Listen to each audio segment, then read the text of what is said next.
بڑی دنیا پھری ہے، جتنا اسپین میں جا کے دکھ ہوا کہیں نہیں ہوا۔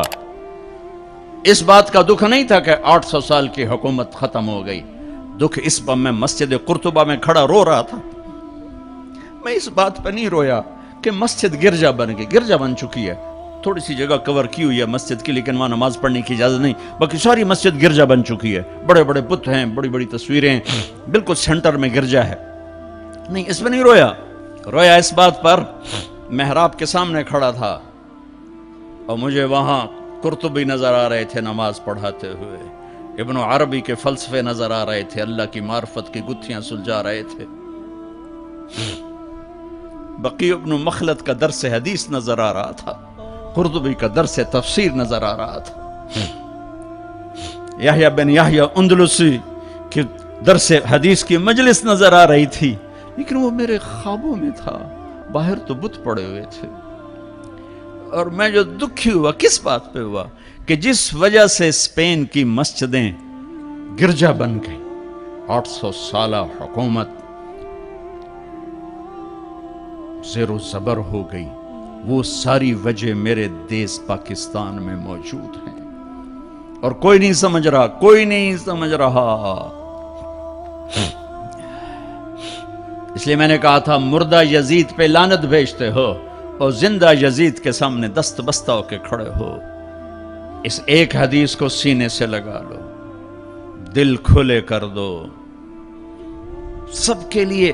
اگر آپ کی نظر میں میں کافر ہوں تو مجھ سے نفرت کیوں کرتے ہو؟ میرے نبی والا کام کرو نا، سینے سے لگاؤ، کھانے کھلاؤ، سمجھاؤ تبلیغ والوں نے کیا کیا ہے۔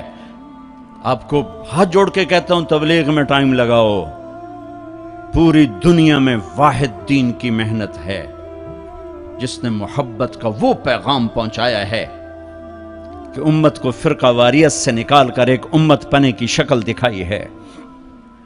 میرے نبی نے کیا کیا؟ عبداللہ بن ابی کا جنازہ پڑھا دیا۔ میرے نبی نے کیا کیا؟ منافق مسجد میں بیٹھے ہوتے تھے اور آپ کو ایک ایک منافق کا پتہ تھا، یہ منافق، یہ منافق، یہ منافق، کبھی نہیں مجلس سے اٹھایا۔ تو ایک کام تو یہ کرو کہ اپنے دل کو نفرتوں سے پاک کرو۔ امت بن کے رہنا زیادہ پسندیدہ ہے اللہ رسول کو، یا کسی فرقے کا جھنڈا اٹھا کے کھڑے ہونا اللہ رسول کو زیادہ پسند؟ رہو اپنے اپنے فرقوں میں رہو۔ میں تمام اسلامی فرقوں کو سلام پیش کرتا ہوں، لیکن میں یہ ہاتھ جوڑتا ہوں کہ یہ جو ایک دوسرے کے دستوں گریباں ہو اور ایک دوسرے پر تم نے کفر کی توپیں چلائی ہوئی ہیں، اللہ کے واسطے انہیں محبت کے بول میں تبدیل کر دو، ایک دوسرے کے گلے لگ جاؤ، ایک دوسرے کو کھلے ماتھے سلام کرو، ایک دوسرے کے پیچھے نمازیں پڑھو، ایک دوسرے کو قریب بٹھاؤ۔ اپنے نبی کی تم چھوڑو مولوی کی بات، میری تھوڑا قرآن اٹھا کے پڑھ لو، قرآن اٹھا کے پڑھ لو، خود پڑھو، سارے تم پڑھے ہوئے بچے بیٹھے ہوئے ہو، اپنے نبی کی سیرت پڑھو، میری گل کتے مار چھڑو، مینوں دفع کرو میں کون ہاں، میں مشتخاک۔ اپنے رب دا قرآن پڑھو، اپنے نبی دی حدیث پڑھو، اپنے نبی دی زندگی پڑھو تو انہوں پتہ لگ جائے۔ تو آج اپنے نبی کی ایک عظیم الشان سنت پیش کر رہا ہوں کہ اس دل کو سب کی نفرت سے صاف کر دو۔